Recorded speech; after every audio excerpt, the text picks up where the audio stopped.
is Europe in 500 AD.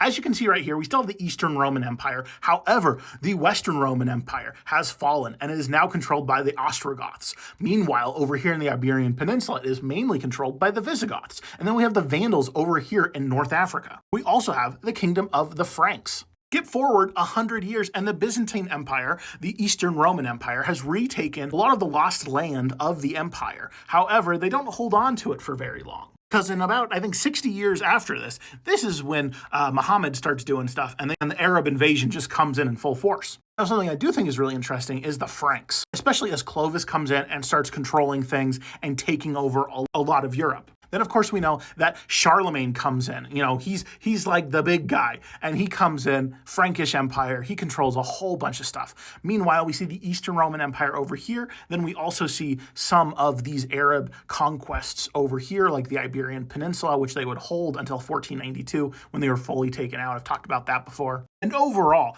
once the fall of the Western Roman Empire happens, there's just kind of continual empires taking over and losing control and reasserting control and new guys coming in, old guys losing, stuff like that, just constantly for like a really long time. And that's why we call it like the Pax Romana of that era of the Roman Empire controlling a whole bunch of stuff, because despite all the terrible things that the Roman Empire did do of calling an empire building and all that, however, they did create a somewhat stable structure for a good long time throughout Europe and then North Africa.